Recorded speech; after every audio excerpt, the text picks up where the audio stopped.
Hello प्यारे बच्चों, कैसे हैं आप लोग। आई होप बहुत अच्छे होंगे और क्लासेस को एंजॉय कर रहे होंगे। आज हम लोग बहुत ही शानदार प्रश्नों को सॉल्व करने वाले हैं। हालांकि आज आपके क्वेश्चन बहुत लेंदी नहीं होंगे, लेकिन इम्पॉर्टेंट बहुत ज़्यादा होंगे। ये टॉपिक ना तो टीचर्स डिटेल में पढ़ाना चाहते हैं और ना ही इस पर प्रैक्टिस सेशन ही ज़्यादातर लोग देते हैं, क्योंकि ये टॉपिक लोगों को मोस्टली टिपिकल लगता है, जो कि बच्चों को पढ़ाए नहीं रहते और बच्चे भी ये टॉपिक बहुत कम पढ़ते हैं। लेकिन आयोग यहाँ से क्वेश्चन पूछता है और जहाँ से आयोग क्वेश्चन पूछेगा उसे तो पढ़ना ही पड़ेगा, आप उसे छोड़ नहीं सकते। यहाँ से क्वेश्चन बहुत ही ज़्यादा पूछे जाते हैं। हर वर्ष में आयोग यहाँ से कोई ना कोई क्वेश्चन ज़रूर उठाता है।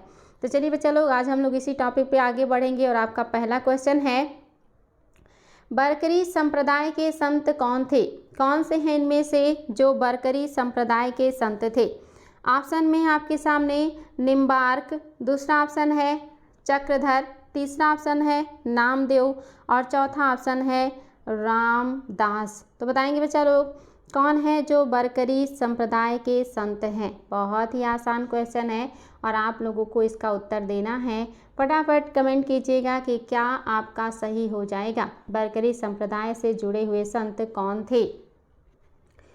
उम्मीद है आप सभी लोगों को उत्तर पता हो। अगर नहीं पता है तो ये चीज़ें याद रखिएगा, आपका कौन सा है जो कि सही हो जाएगा। तो ये आपका ऑप्शन नंबर 3 बिल्कुल सही है।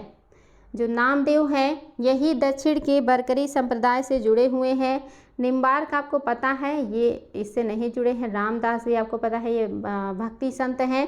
आपका ऑप्शन नंबर 3 बिल्कुल सही हो जाएगा। बरकरी संप्रदाय के सबसे ज़्यादा जो मानने वाले लोग हैं उसमें नामदेव एक हैं। चलिए बच्चा लोग, देखते हैं हमारा अगला क्वेश्चन। निम्नलिखित में से कौन सा युग्म है जो कि सही सुमेलित नहीं है। इनमें से आपको बताना है कि कौन सा है जो सही सुमेलित नहीं है। पहला ऑप्शन है ध्रुवदास, क्या ये भगत नामावली से जुड़े हुए हैं। दूसरे हैं नाभादास, क्या ये भक्तमाल से जुड़े हैं। क्या रसखान ने रसिक प्रिया की रचना की है। क्या उस्मान की चित्रावली है।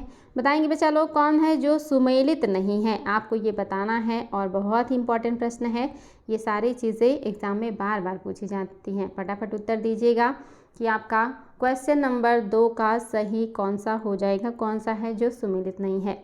कोई एक ही है जो सुमेलित नहीं है, बाकी सभी सही सुमेलित हैं और आप सभी को पता होना चाहिए ऑप्शन नंबर 3 आपका सही सुमेलित नहीं है। क्योंकि जो रसखान महोदय हैं इन्होंने रसिक प्रिया की रचना नहीं की है। रसिक प्रिया की रचना करने वाले कौन हैं, ये चीज़ भी याद रखिएगा। इसकी रचना किसने किया है, केशव दास ने। याद रखिए कौन है, केशव दास, इम्पॉर्टेंट है। केशव दास की रचना है रसिक प्रिया, ये रसखान की नहीं है। ध्रुवदास ने भगत नामावली लिखी है, बिल्कुल सही है। नाभादास का भक्तमाल है, ये भी सही है।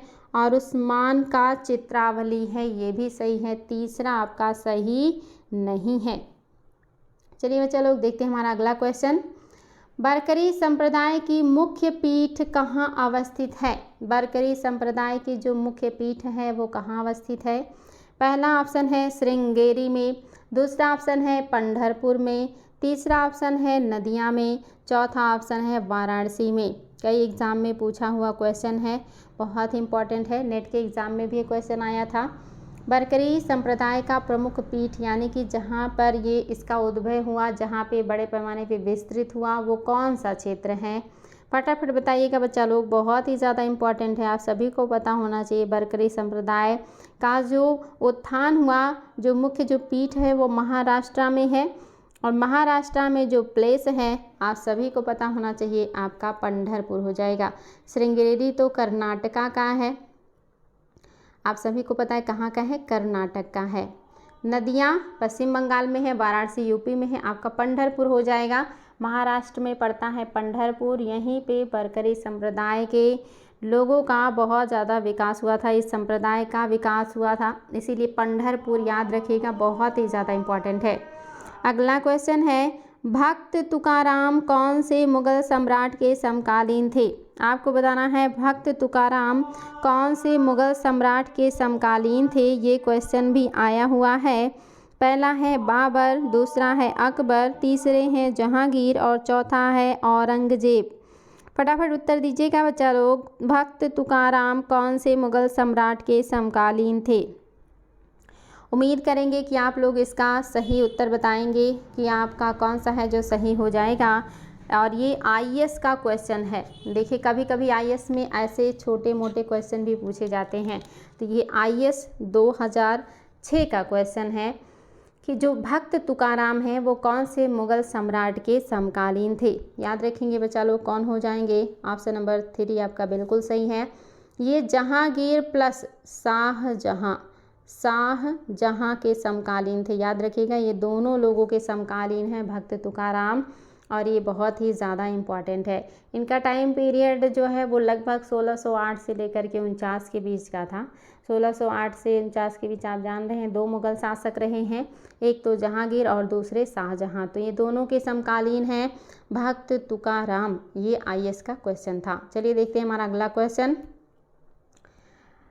कह रहा है निम्नलिखित में से कौन भक्ति आंदोलन का प्रवर्तक नहीं था। ये देखिए आईएएस 2010 का क्वेश्चन है। कितना आसान क्वेश्चन आ जाता है। कभी कभी कुछ क्वेश्चन बहुत ही आसान आ जाते हैं आईएएस में भी। तो बताएंगे बच्चा लोग निम्नलिखित में से कौन भक्ति आंदोलन का जो है प्रस्तावक नहीं था। पहले हैं नागार्जुन, दूसरे हैं तुकाराम, तीसरे हैं त्यागराज और चौथे हैं वल्लभाचार्य। तो बता दीजिए फटाफट उत्तर दीजिएगा बच्चा लोग। बहुत आसान है, आप सभी को इसका उत्तर पता होना चाहिए कि कौन कौन से संत हैं जो मध्यकालीन भक्ति आंदोलन से जुड़े हुए हैं, कौन सा एक है जो मध्यकालीन भक्ति आंदोलन से जुड़ा हुआ नहीं है। और आप सभी को पता है ये है नागार्जुन। ऑप्शन नंबर 1 ये सही हो जाएगा। यही शून्यवाद के प्रतिपादक हैं और इन्हीं को क्या कहा जाता है, इन्हीं को कहा जाता है भारत का आइंस्टीन, क्योंकि उन्होंने सापेक्षवाद का प्रतिपादन किया था। सापेक्षवाद का प्रतिपादन किया था और ये भारत के आइंस्टीन कहलाते हैं। और ये एंशियंट काल के हैं, मिडवल के नहीं हैं। तुकाराम, त्यागराज और वल्लभाचार्य ये सभी भक्ति आंदोलन के प्रवर्तक माने जाते हैं मध्यकाल में। देखिए बच्चा लोग आईएएस 2010 का ये प्रश्न था। अगला क्वेश्चन है निम्न दो कथन दिए गए हैं। एक को कथन तथा दूसरे को कारण कहा गया है। कथन ए है मध्यकाल में संगीत पर संस्कृत में लिखी गई अनेक पुस्तकों का फारसी में अनुवाद किया गया। क्या ये बात सही है कि मध्यकाल में संगीत पर संस्कृत में लिखी गई अनेक पुस्तकों का फारसी में अनुवाद किया गया था। आर है कारण आरंभिक चिश्ती सूफी संत संगीत सभाओं जिन्हें समा कहा जाता था के शौकीन थे। तो बताएंगे बच्चा लोग बहुत ही शानदार प्रश्न है। अगर आप लोगों ने ये सारी चीज़ें नहीं पढ़ी हैं, सूफी संत आंदोलन, भक्ति आंदोलन, तो इसको हमने पढ़ाया है। प्लेलिस्ट में जाके मध्यकालीन भारत का इतिहास देख लीजिएगा। देखिए पहला दिया है ए में कारण कथन दोनों सही हैं तथा कारण कथन की सही व्याख्या कर रहा है। बी में कह रहा है कारण और कथन कारण दोनों सही हैं किंतु कथन की व्याख्या नहीं सही है। सी कह रहा है कथन सही है किंतु कारण गलत है। और डी कह रहा है कि कथन गलत है किंतु कारण सही है। बताइए बच्चा लोग कौन सी बातें हैं जो कि सही हो जाएंगी। और ये इम्पॉर्टेंट प्रश्न है आपका, और फटाफट कमेंट कीजिएगा। और ये आपके यूपीपीसीएस 2018 का क्वेश्चन है। तो उम्मीद करेंगे कि आप लोगों को इसका उत्तर पता होगा। कथन कारण दोनों सही है लेकिन व्याख्या सही नहीं है। इन दोनों का कहीं से कोरिलेशन नहीं बन रहा। ये सही बात है मध्यकाल में संगीत पर संस्कृत में लिखी गई अनेक पुस्तकों का फारसी में अनुवाद किया गया। सबसे ज़्यादा फारसी में अनुवाद अकबर के टाइम में किया गया ग्रंथों का, और ये काफ़ी इम्पॉर्टेंट है। इसके लिए उन्होंने एक आयोग या जो है कमेटी भी बनाई थी, जो एक तरीके से आयोग शब्द तो हालांकि बहुत नवीन है, यानी कि एक कमेटी भी बनाई थी या एक संगठन भी बनाया था विद्वानों का, जो फारसी में विभिन्न महत्वपूर्ण ग्रंथों का अनुवाद करते थे। और कह रहा आरंभिक चिश्ती सूफी संत संगीत सभाओं जिन्हें समा कहा जाता था कि शौकीन है। ये बातें बिल्कुल सही हैं बच्चा लोग, लेकिन कथन का कारण व्याख्या नहीं कर रहा है। देखिए अगला क्वेश्चन भी आपके लिए बहुत ही ज़्यादा इम्पॉर्टेंट है और ये आप लोगों को बिल्कुल पता होना चाहिए, जो कि ये बहुत बार एग्ज़ाम में आया है। भारत में चिश्तिया सूफी मत को किसने स्थापित किया था? पहला ऑप्शन है ख्वाजा बदरुद्दीन, दूसरा ऑप्शन है ख्वाजा मोइनुद्दीन ने, तीसरा है शेख अहमद सरहिंदी ने और चौथा है शेख बहाउद्दीन जकारिया ने। तो बताइएगा बच्चा लोग, भारत में चिश्तिया सूफी मत को किसने स्थापित किया था? आप लोगों को फटाफट उत्तर देना है और ये क्वेश्चन कई बार जो है एग्ज़ाम्स में देखने को मिला है, तो इसका उत्तर तो बच्चों को पता ही होना चाहिए कि सूफी जो चिश्तिया मत है इसको भारत में ले करके आने वाले हैं वो हैं कौन? सभी को पता है ख्वाजा मोइनुद्दीन चिश्ती। ख्वाजा मोइनुद्दीन चिश्ती आपका करेक्ट आंसर हो जाएगा, इसको याद रखिएगा। देखते हैं हमारा अगला क्वेश्चन क्या है। नेक्स्ट है, निम्नलिखित में से कौन सूफीवाद की चिश्तिया शाखा का संस्थापक था? आप यहाँ ध्यान दीजिएगा, ये भारत में नहीं कह रहा है। जब स्थापना हुई, जहाँ भी स्थापना हुई दुनिया के किसी भी कोने में, यानी कि वैसे तो ये अफ़गानिस्तान में स्थापित हुआ था, तो ये कह रहा है कि चिश्ती जो सूफीवाद है चिश्ती शाखा, इसके संस्थापक कौन है, रियल में इसके फाउंडर कौन है? भारत में तो मोइनुद्दीन चिश्ती हो गए, लेकिन अफ़गानिस्तान में जहाँ ये डेवलप किया वहाँ पर इसके संस्थापक कौन थे? शेख मोहिउद्दीन, दूसरा शेख जियाउद्दीन अबुल जीवा और तीसरा है ख्वाजा अब्दाल और चौथा है ख्वाजा बहाउद्दीन। तो बताएंगे बच्चा लोग कौन से हैं जो कि सही हो जाएंगे, यानी कि चिश्ती संप्रदाय के संस्थापक हैं, भले ही वो अफ़गानिस्तान की बात ही क्यों ना कर रहा हो, क्योंकि अफ़गानिस्तान में ही चिश्ती सूफी सिलसिले का जो है विस्तार बढ़ा था। और इसका जो सही आंसर हो जाएगा वो आपका ऑप्शन नंबर 3 बिल्कुल सही है, ख्वाजा अब्दाल। और साथ ही प्लस 2 लोगों ने इसकी स्थापना की थी, अबू इसहाक सामी चिश्ती प्लस अबू इसहाक सामी चिश्ती। अबू इसहाक सामी चिश्ती ने ख्वाजा अब्दाल ने, इन्हीं दोनों ने मिलकर के सूफी शाखा की स्थापना अफ़गानिस्तान में किया था, याद रखिएगा। और इसको भारत में लेकर के आए थे मोइनुद्दीन चिश्ती। चलिए बच्चा लोग आगे बढ़ेंगे और देखेंगे हमारा अगला क्वेश्चन। शेख निज़ामुद्दीन औलिया किसके शिष्य थे? बहुत ही फेमस क्वेश्चन, बहुत ज़्यादा एग्जाम में पूछा जाने वाला प्रश्न है ये। निज़ामुद्दीन औलिया किसके शिष्य थे? आपको ये बताना है, फटाफट कमेंट कीजिएगा कि निज़ामुद्दीन औलिया किसके शिष्य थे। और उम्मीद है कि आप सभी को इसका उत्तर पता होगा, क्योंकि बहुत ही ज़्यादा इम्पॉर्टेंट प्रश्न है ये और ये काफ़ी फेमस क्वेश्चन भी है। तो फटाफट बच्चा लोग उत्तर दीजिएगा कौन सा है जो कि सही हो जाएगा। निज़ामुद्दीन औलिया किसके शिष्य थे? ऑप्शन में देखिए, शेख अलाउद्दीन साबिर हैं, ख्वाजा मोइनुद्दीन चिश्ती हैं, बाबा फरीद हैं और शेख अहमद सरहिंदी हैं। तो बताएंगे बच्चा लोग किसके शिष्य से निज़ामुद्दीन औलिया? और इसका उत्तर तो आप सभी को पता होना चाहिए, कौन है? बाबा फरीद हैं। बाबा फरीद ही क्या है? ये निज़ामुद्दीन औलिया के गुरु हैं, ये चीज़ याद रखिएगा। और निज़ामुद्दीन औलिया के शिष्य कौन थे? अगर याद है, पढ़ा चुकी हूँ, बहुत ही फेमस पर्सनालिटी हैं, बहुत ही चर्चित पर्सनालिटी हैं, अपने गुरु से भी ज़्यादा ख्याति प्राप्त किया उन्होंने। उनका नाम बता सकते हैं आप लोग कि कौन हैं वो जिन्हें बाबा निज़ामुद्दीन औलिया के शिष्य हैं। हालांकि बहुत सारे शिष्य थे, लेकिन वो शिष्य जो बहुत ज़्यादा महत्वपूर्ण है, इम्पॉर्टेंट हैं, वो कौन है? तो आप सभी को पता है, वो अमीर खुसरो हैं। ख्वाजा मोइनुद्दीन चिश्ती किसके शिष्य थे? ख्वाजा मोइनुद्दीन चिश्ती, अच्छा यहाँ पे औलिया थे और ये चिश्ती हैं। बताइएगा बच्चा लोग, बहुत ही शानदार प्रश्न। ख्वाजा मोइनुद्दीन चिश्ती किसके शिष्य थे? पहला है अब्दुल कादिर जिलानी के, फिर है ख्वाजा अबू यूसुफ के, फिर है ख्वाजा उस्मान हारूनी के और चौथा है ख्वाजा मौदूद के।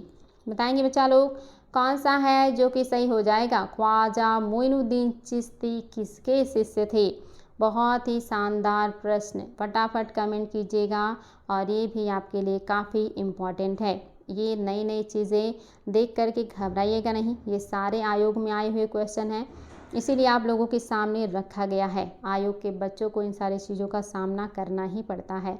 तो बताएंगे बच्चा लोग, और आप सभी को पता होना चाहिए आपका सही आंसर क्या हो जाएगा। ऑप्शन नंबर 3 बिल्कुल सही है। ख्वाजा उस्मान हारूनी ही जो है मोइनुद्दीन चिश्ती के शिष्य हैं। तो बताएंगे बच्चा लोग, अच्छा किसके इनके मोइनुद्दीन चिश्ती क्या हैं, इनके शिष्य हैं, ये इनके गुरु हैं। और बात हमने किया था इसके पहले जो है बाबा फरीद के शिष्य कौन थे, औलिया थे। औलिया के शिष्य कौन थे, अमीर खुसरो थे।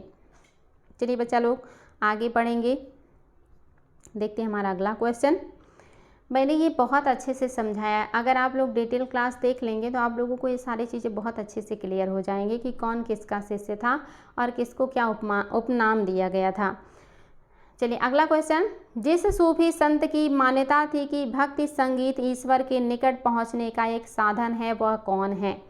बहुत ही शानदार प्रश्न और विभिन्न एग्जामों में पूछा हुआ प्रश्न। कौन से संत हैं जो मानते हैं कि भक्ति संगीत ईश्वर के निकट पहुंचने का एक साधन है, एक रास्ता है, एक तरीका है। पहले ऑप्शन में है मोइनुद्दीन चिश्ती, दूसरा है बाबा फरीद, तीसरा है सैयद मोहम्मद गेसुद्राज और चौथा है शाह आलम बुखारी। बताएंगे बच्चा लोग कौन सा है जो कि सही हो जाएगा। इसमें से कौन से व्यक्ति हैं जो मानते हैं कि ईश्वर तक पहुंचने का एक साधन होना चाहिए भक्ति संगीत, और ये भी IAS का क्वेश्चन है। हालांकि ये PCS में भी देखा है मैंने, और ये मैंने जो है नेट के एग्ज़ाम के प्रैक्टिस पेपर में भी देखा था। तो बताएंगे बच्चा लोग कौन हो जाएंगे, और बहुत ही शानदार है। इसका उत्तर क्या हो जाएगा, ऑप्शन नंबर आपका जो फर्स्ट है, यानी कि मोइनुद्दीन चिश्ती, जिन्होंने भारत में चिश्ती संप्रदाय की स्थापना की है, उन्हीं का कहना है कि ईश्वर तक पहुंचने का जो मार्ग है वो संगीत हो सकता है। चलिए अगला क्वेश्चन। अजमेर में ख्वाजा मोइनुद्दीन चिश्ती की दरगाह पर भेंट भेजने वाला प्रथम मराठा सरदार कौन था। ये क्वेश्चन भी IAS में आया हुआ है कि अजमेर में ख्वाजा मोइनुद्दीन चिश्ती की दरगाह पर भेंट भेजने वाला प्रथम मराठा सरदार कौन था। पहला है नवाब अली बहादुर पेशवा बाजीराव, दूसरा ऑप्शन है नवाब अली बहादुर पेशवा बाजीराव प्रथम का पौत्र, दूसरा है राजा शाहू शिवाजी के पौत्र, तीसरा है पेशवा बाजीराव विश्वनाथ या बालाजी विश्वनाथ, और चौथा है पेशवा बाजीराव। तो बताएंगे बच्चा लोग कौन सा हो जाएगा जो कि आपका सही है। तो याद रखेंगे यहाँ पे क्या होगा, पेशवा बालाजी बाजीराव हो जाएगा। क्या हो जाएगा, बालाजी बाजीराव प्रथम का पौत्र। यही ऑप्शन आपका क्या हो जाएगा, सही होगा या नहीं ये बताइएगा। नहीं, ये सही नहीं होगा। सही क्या हो जाएगा, ऑप्शन नंबर 2 राजा शाहू शिवाजी के पौत्र जो थे, इन्होंने ही क्या किया था, चिश्ती जो मोइनुद्दीन चिश्ती इनके दरबार पर भेंट भेजने वाले पहले व्यक्ति हैं। और ये जो कह रहा है नवाब अली बहादुर पेशवा, इनका नाम है नवाब अली बहादुर पेशवा, और ये बालाजी बाजीराव प्रथम के पौत्र हैं। ये कौन है, नवाब अली बहादुर पेशवा, ये बाजीराव मस्तानी के पुत्र हैं, यानी कि बाजीराव और उनके प्रेम का मस्तानी के पुत्र हैं। लेकिन आपका सही आंसर क्या है, राजा शाहू शिवाजी के पौत्र। चलिए बच्चा लोग देखते हैं हमारा अगला क्वेश्चन। निम्नलिखित में से किसे भारत का सादी कहा गया है। ये क्वेश्चन भी आया है, भारत का सादी, ये भारत का सादी किसे कहा गया है, आपको ये बताना है। Most important question. पहला ऑप्शन है अमीर हसन, दूसरा ऑप्शन है अमीर खुसरो, तीसरा ऑप्शन है अबू तालिब कलीम, और चौथा है चंद्रभान ब्राह्मण। बताएंगे बच्चा लोग, बहुत ही शानदार क्वेश्चन है कि भारत का सादी किसे कहा जाता है। फटाफट कमेंट कीजिएगा, और ये आपके लिए काफ़ी महत्वपूर्ण क्वेश्चन है, ये आप लोगों को पता भी होगा उम्मीद करेंगे। और आपका जो ऑप्शन नंबर फर्स्ट है अमीर हसन, यही सही हो जाएगा। अमीर हसन को ही हसन ए दहलवी भी कहा जाता है और इनको भारत का सादी भी कहा जाता है। इन्होंने उच्च गज़लों का निर्माण किया था। इनको भारत का सादी क्यों कहा गया है? क्योंकि इन्होंने उच्च यानी कि अच्छे किस्म के गज़ल आप सभी को पता है गज़ल एक गायन है, गज़लों का आविष्कार किया था। गज़लों के कारण ही इनको भारत का सादी कहा जाता है।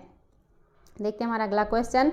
निम्नलिखित में से किस सुल्तान ने निज़ामुद्दीन औलिया निम्नलिखित में से किस सुल्तान से निज़ामुद्दीन औलिया ने भेंट करने से इनकार कर दिया था? कौन सा वो सुल्तान है जिससे औलिया ने मिलने से इनकार कर दिया था? बहुत ही शानदार प्रश्न है, कई बार आयोग के द्वारा पूछा गया है। कौन है वो संत? आपको फटाफट कमेंट करना है बच्चा लोग, फटाफट उत्तर दीजिएगा। जलालुद्दीन खिलजी, अलाउद्दीन खिलजी, गियासुद्दीन तुगलक, मोहम्मद बिन तुगलक। इसका उत्तर तो आप सभी को पता होगा क्योंकि बहुत ही फेमस प्रश्न है ये, तो इसका उत्तर तो मैक्सिमम बच्चों को पता ही होना चाहिए। आपका ऑप्शन नंबर जो 2 है ये सही हो जाएगा। अलाउद्दीन खिलजी से मिलने से इनकार कर दिया था औलिया ने। औलिया ने कहा था कि अगर अलाउद्दीन खिलजी में मुझसे मिलने मेरे खानकाह आएंगे तो मेरे खानकाह या मेरे घर में 2 दरवाजे हैं, एक दरवाजे से वो एंट्री करेंगे तो मैं दूसरे दरवाजे से बाहर निकल जाऊंगा। इसलिए ये क्वेश्चन बहुत ज़्यादा आता है। आपको पता है औलिया बहुत विवादित संतों में से हैं। ये देखिए अलाउद्दीन खिलजी से मिलने से इनकार कर रहे हैं और इन्होंने ही तो मोहम्मद जो है गियासुद्दीन तुगलक को कहा था हुनू जब ही दिल्ली दूर है। चलिए बच्चा लोग देखिए अगला क्वेश्चन। निम्न में से कौन चिश्ती सिलसिले से संबंध नहीं है? इनमें से कौन सा है जो चिश्ती सिलसिले से नहीं जुड़ा है? बाकी सभी तीनों संत चिश्ती सिलसिले के हैं। ये क्वेश्चन भी कई बार एग्जाम में आया है। फटाफट कमेंट कीजिएगा कि कौन कौन है जो चिश्ती सिलसिले से जुड़े हैं और कौन सा इसमें एक है जो कि चिश्ती सिलसिले से जुड़ा हुआ नहीं है। ख्वाजा कुतुबुद्दीन बख्तियार काकी, दूसरा ऑप्शन है शेख अब्दुल जिलानी, तीसरा ऑप्शन है शेख मोइनुद्दीन चिश्ती और चौथा है शेख निज़ामुद्दीन औलिया। बताएंगे बच्चा लोग आपका कौन सा है जो कि चिश्ती संप्रदाय से जुड़ा हुआ नहीं है? फटाफट कमेंट कीजिएगा, बहुत इंपॉर्टेंट प्रश्न है और उम्मीद करेंगे कि आप लोगों को इसका उत्तर पता होगा। याद रखेंगे जो आपके शेख अब्दुल जिलानी हैं ये आपके चिश्ती संप्रदाय से जुड़े हुए नहीं हैं क्योंकि शेख अब्दुल जिलानी का संबंध कादरी सिलसिले से है। कादरी याद रखिएगा बच्चा लोग, इम्पॉर्टेंट है। किससे जुड़े हुए हैं? कादरी या कादरिया सिलसिले से जुड़े हुए थे। लेकिन कुतुबुद्दीन बख्तियार काकी, शेख मोइनुद्दीन चिश्ती, निज़ामुद्दीन औलिया, इन सब का संबंध चिश्ती संप्रदाय से है। ये एग्ज़ाम में बहुत ही ज़्यादा पूछा जाने वाला प्रश्न है। चलिए देखते हैं हमारा अगला क्वेश्चन। कौन सूफी संत महबूब इलाही कहलाते थे? ये क्वेश्चन भी बहुत ही इम्पॉर्टेंट है कि इनमें से वो कौन सा संत है जो महबूब इलाही के रूप में प्रसिद्ध है? पहला ऑप्शन है ख्वाजा मोइनुद्दीन चिश्ती, दूसरा ऑप्शन है बाबा फरीद, तीसरा ऑप्शन है कुतुबुद्दीन बख्तियार काकी और चौथा ऑप्शन है शेख निज़ामुद्दीन औलिया। बताएंगे बच्चा लोग कौन से संत को महबूब इलाही कहा जाता था? बहुत ही शानदार प्रश्न और उम्मीद करेंगे आप सभी को इसका उत्तर पता होगा। ये संत बहुत ही अच्छे हैं और इनके उदार व्यक्तित्व के कारण, इनके अच्छे व्यवहार के कारण ही इनको उपाधि दिया गया है महबूब इलाही के, और वो हैं शेख निज़ामुद्दीन औलिया। इन्हीं को क्या कहा गया है? महबूब इलाही कहा गया है। बहुत ही शानदार क्वेश्चन है, इसको रिवीजन कर लीजिएगा। अगला क्वेश्चन भी बहुत ज़्यादा इम्पॉर्टेंट है। कह रहा है निम्न में से किस सूफी संत के विचारों को सिख के धर्म ग्रंथ आदि ग्रंथ में संकलित किया गया है? इनमें से कोई एक ऐसे सूफी संत हैं जिनके जो विचार हैं वो आदि ग्रंथ में संकलित किए गए हैं। निश्चित तौर पे उनके जो विचार हैं वो बहुत अच्छे होंगे, बहुत उच्च होंगे, तभी उसको शामिल किया गया है आदि ग्रंथ में। कौन है वो? शेख मोइनुद्दीन चिश्ती, कुतुबुद्दीन बख्तियार काकी, फरीदुद्दीन गजे सकर या शेख निज़ामुद्दीन औलिया। बताएंगे बच्चा लोग कौन सा है जो कि आपका सही हो जाएगा, और ये भी आपके लिए बहुत इंपॉर्टेंट है। फटाफट कमेंट कीजिएगा कि कौन सा है जो कि आपका सही हो जाएगा। तो उम्मीद करेंगे आप सभी को इसका उत्तर पता होगा कि कौन से संत हैं जिनका जो बात है, जिनकी जो लेखनी है उसको शामिल किया गया है आपके गुरु ग्रंथ साहिब में। आपका ऑप्शन नंबर जो 4 है, अच्छा नहीं सॉरी, ऑप्शन नंबर जो 3 है, फरीदुद्दीन गज ए सकर। फरीदुद्दीन गज ए सकर ये भी चिश्ती सिलसिले से जुड़े हुए सूफी संत हैं और ये बाबा फरीद के नाम से भी प्रसिद्ध हैं। आपको मैंने बताया था कि बाबा फरीद के ही शिष्य हैं मोइनुद्दीन चिश्ती, इन्हीं के गुरु हैं फरीदुद्दीन गज ए सकर, या इन्हीं का नाम है बाबा फरीद। बाबा फरीद ये बहुत ही इंपॉर्टेंट है बच्चा लोग, याद रखिएगा। बाबा फरीद को ही फरीदुद्दीन गज ए सकर कहा जाता है और ये चिश्ती संप्रदाय के मोइनुद्दीन चिश्ती के गुरु हैं और इन्हीं की बातों को लिखा गया है आदि ग्रंथ में। आदि ग्रंथ में इनकी बातों को जगह दिया गया है। चलिए बच्चा लोग, बहुत इंपॉर्टेंट क्वेश्चन था।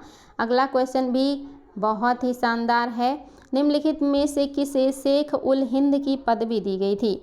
कौन है जो शेख उल हिंद के नाम से विख्यात हैं? फटाफट बताएंगे बच्चा लोग, शेख उल हिंद की पदवी किसे प्रदान की गई थी? बाबा फरीदुद्दीन को, ख्वाजा कुतुबुद्दीन बख्तियार काकी को, मोइनुद्दीन चिश्ती को और शेख सलीम चिश्ती को। फटाफट बताएंगे बच्चा लोग, निम्नलिखित में से किसे शेख उल हिंद की पदवी प्रदान की गई थी? बहुत ही इंपॉर्टेंट क्वेश्चन है और आप लोगों को इसका उत्तर देना है। कौन है वो शेख उल हिंद पदवी प्राप्त करने वाले? और आपका ऑप्शन नंबर जो 4 है बिल्कुल करेक्ट है, शेख सलीम चिश्ती। आपको पता होगा शेख सलीम चिश्ती का दरगाह कहाँ है। अगर नहीं पता है तो बताइएगा बच्चा लोग, कमेंट कीजिएगा।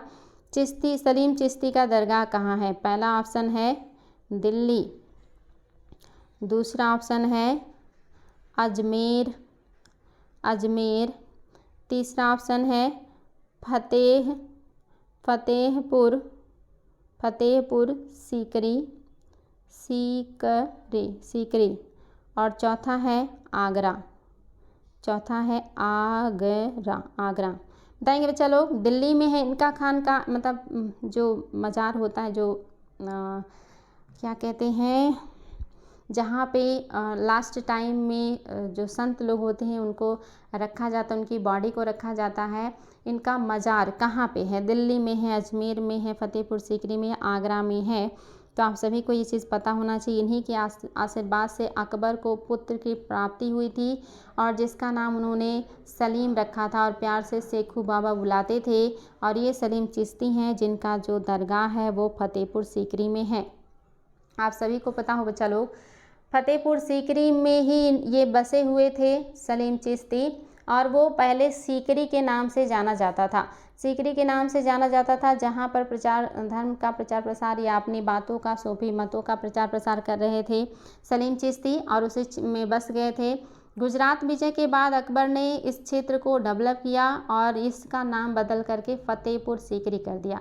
क्योंकि इसने गुजरात को जीता था, इस उपलक्ष्य में इसका नाम फतेहपुर सीकरी कर दिया और यहाँ पे बुलंद दरवाजे का निर्माण किया था। तो ऑप्शन नंबर 4 सही है। शेख उल हिंद यानी कि हिंद का शेख ये हैं शेख सलीम चिश्ती। चलिए देखते हैं हमारा अगला क्वेश्चन। निम्नलिखित में से किस चिश्ती संत को चिराग ए दिल्ली कहा जाता है? बच्चा लोग, ये है चिराग ए देहलवी, चिराग ए देहलवी, देहलवी कहिए या दिल्ली कहिए, चिराग ए देहलवी या दिल्ली कहा जाता है। निज़ामुद्दीन औलिया, शेख सलीम चिश्ती, फरीदुद्दीन या नासिरुद्दीन महमूद। तो बताएंगे बच्चा लोग, कौन है जिनको दिल्ली का चिराग या चिराग ये दिल्ली कहा जाता है? आपके सामने ऑप्शन है और आपको ऑप्शन की सहायता से उत्तर देना है और उम्मीद करेंगे आप लोग इसका उत्तर सही बताएंगे, क्योंकि ये सारे एग्ज़ाम में कई बार आए हुए हैं। लेटेस्ट ये आरओ में भी पूछा गया था। बताएंगे बच्चा लोग, कौन है शेख? याद रखेंगे कौन हो जाएंगे? आपका ऑप्शन नंबर 3 बिल्कुल करेक्ट हो जाएगा। फरीदुद्दीन ही जो हैं, इन्हीं को ही क्या कहा जाता है? चिराग। ये दिल्ली या दिल्ली का चिराग कहा जाता है। और ये निज़ामुद्दीन औलिया के शिष्य थे। किसके शिष्य हैं? निज़ामुद्दीन औलिया के शिष्य हैं। चलिए बच्चा लोग आगे बढ़ते हैं और हम देखते हैं हमारा अगला क्वेश्चन। देखिए आपके सामने क्वेश्चन बहुत ही शानदार है। आपको ये क्वेश्चन कूट की सहायता से बताना है, यानी कि कूट का मतलब है कि इसमें से कौन सा सही सुमेलित नहीं है, आपको ये बताना है। इसके लिए आपको सारे बातों को ध्यान से पढ़ना होगा और जो गलत है उसको बताना है। और लेटेस्ट यूपी पीसीएस 2020 का क्वेश्चन है ये। कह रहा है शेख मोइनुद्दीन चिश्ती, क्या ये अजमेर क्षेत्र से जुड़े थे? दूसरा कह रहा है शेख बुरहानुद्दीन गरीब, क्या ये दौलताबाद से जुड़े हैं? तीसरा कह रहा है शेख मोहम्मद हुसैनी गुलबर्गा, क्या ये सही है कि ये गुलबर्गा से जुड़े हैं? और चौथा शेख निज़ामुद्दीन औलिया, क्या ये मुल्तान से जुड़े हुए हैं?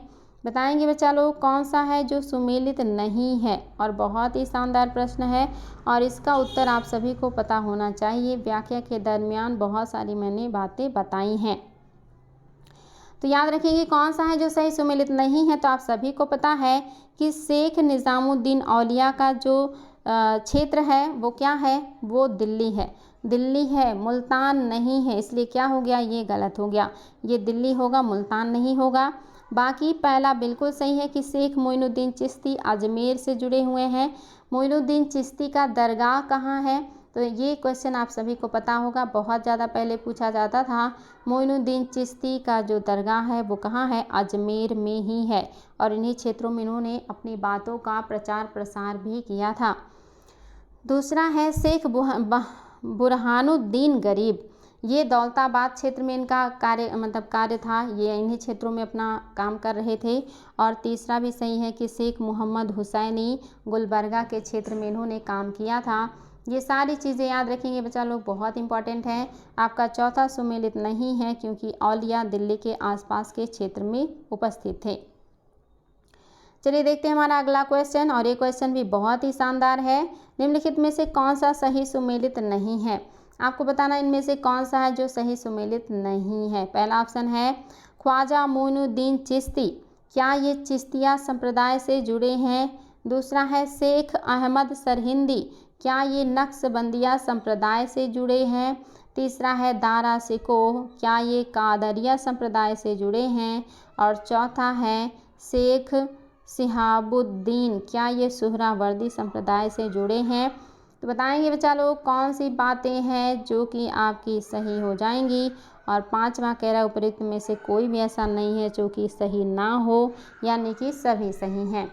फटाफट उत्तर दीजिएगा बच्चा लोग, बहुत इंपॉर्टेंट है। इंडिविजुअल ये सारी चीज़ें एग्ज़ाम में आई हुई हैं कि नक्शबंदिया के संस्थापक कौन है, कादिरिया के संस्थापक कौन हैं, या कादिरिया से कौन जुड़े हैं, नक्शबंदिया से कौन जुड़े हैं, चिश्तिया से कौन जुड़े हैं और सुहरावर्दी से कौन जुड़े हैं। ये सारी बातें बिल्कुल करेक्ट हैं, इसको ध्यान दीजिएगा। चलिए देखते हैं हमारा अगला क्वेश्चन, और ये क्वेश्चन भी देखिए बहुत ही अच्छा है। भारतीय इतिहास में सूफीवाद के संदर्भ में निम्नलिखित में से कौन सा कथन सत्य नहीं है? सूफीवाद के बारे में कौन सी बात है जो कि सही नहीं है, आपको ये बताना है। पहला है शेख अहमद सरहिंदी इब्राहिम लोदी का समकालीन था, क्या ये बात सही है? दूसरा है शेख नासिरुद्दीन चिराग दिल्ली, क्या और निज़ामुद्दीन औलिया के शिष्य थे? तीसरा है अकबर शेख सलीम चिश्ती के समकालीन थे। और चौथा है भारत में सूफियों की कार्य पद्धति सबसे पहले से ही नियामतुल्लाह और मखदूम मोहम्मद जिलानी द्वारा लागू की गई थी। बताएंगे बच्चा लोग कौन सा है जो कि आपका सही नहीं है। याद रखेंगे ये आपके आईएएस का क्वेश्चन है, तो निश्चित तौर पे थोड़ा सा हार्ड ज़रूर होगा। बताएंगे शेख अहमद सरहिंदी, क्या ये टाइम पीरियड जो है ये इब्राहिम लोदी का है? तो सही नहीं बताना था। तो याद रखेंगे बच्चा लोग आपका यही सही नहीं है, क्योंकि शेख अहमद सरहिंदी जो है इब्राहिम लोदी नहीं बल्कि अकबर के समकालीन है। किसके समकालीन है? अकबर प्लस जहांगीर। अकबर प्लस जहांगीर के समकालीन हैं आपके जो है शेख अहमद सरहिंदी, इब्राहिम लोदी नहीं होगा। दूसरा बिल्कुल करेक्ट है, शेख नासिरुद्दीन चिराग दिल्ली ने से निज़ामुद्दीन औलिया के शिष्य थे, कि ये निज़ामुद्दीन औलिया के शिष्य हैं, ये भी सही है। और अकबर शेख सलीम चिश्ती के समकालीन है, ये भी सही है, ये उनके मज़ार पे बराबर जाया करते थे। और उसी दरमियान जब मज़ार पे जा रहे थे तो रास्ते में जोधाबाई से शादी का प्रस्ताव भी इन्हें मिला था, जो कि भारमल कछवाहा नरेश ने दिया था। और चौथा भी सही है, भारत में सूफियों की कार्य पद्धति सबसे पहले से नियमातुल्लाह और मखदूम मोहम्मद जिलानी द्वारा लागू किया गया था। बहुत ही शानदार, याद रखेंगे बच्चा लोग। चलिए देखते हैं हमारा अगला क्वेश्चन, और आपका 23वां क्वेश्चन है, और ये भी देखिए बहुत अच्छा है। कह रहा कौन सा कथन सही है, कौन सा कथन सही है आपको ये बताना है, यानी कि इसमें से कौन सा कथन सही है ये आपको बताना है। पहला कह रहा है भारत में, यानी कि मुझे तो यहाँ लग रहा है कि कौन सा गलत है ये बताना चाहिए, यहाँ पे कौन सा गलत है। चलिए बच्चा लोग इसको कर लीजिएगा, कौन सा सही नहीं है। नहीं है, पहला है भारत में हठ योग को नाथ संप्रदाय के योगियों द्वारा अपनाया जाता था।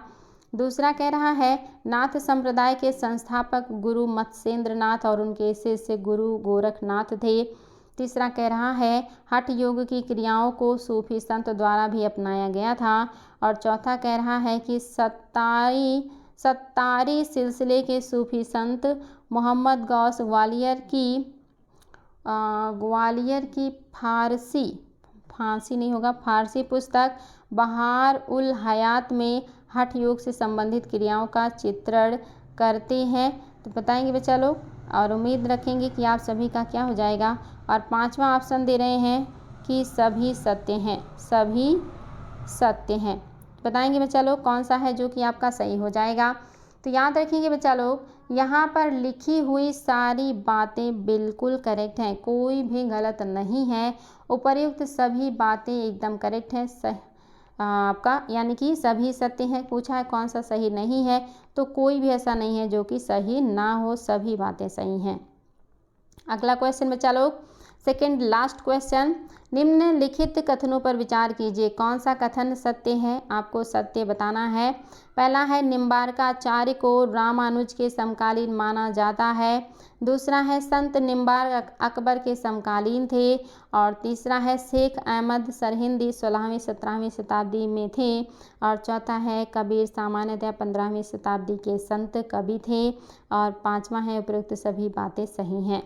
कौन सा कथन आपका सत्य है ये पूछ रहा है, और यहाँ पे आपका चाहिए, यहाँ पे सत्य नहीं है होना चाहिए, सत्य नहीं है, सत्य नहीं है, ये बताना है बच्चा लोग कौन सा है जो कि सत्य नहीं है, यानी कि सही नहीं है।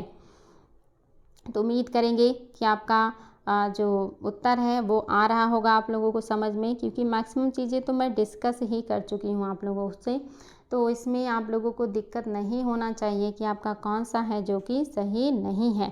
याद रखेंगे आपका दूसरा सही नहीं है। आईएएस का क्वेश्चन है, निश्चित तौर पे 2019 में आईएएस में आया है कि जो संत निम्बार्क हैं ये अकबर के समकालीन नहीं है, बल्कि संत निम्बार्क जो हैं ये समकालीन है रामानुजाचार्य के, रामानुजाचार्य के समकालीन है, इसलिए आपका क्या हो गया, दूसरा गलत हो गया।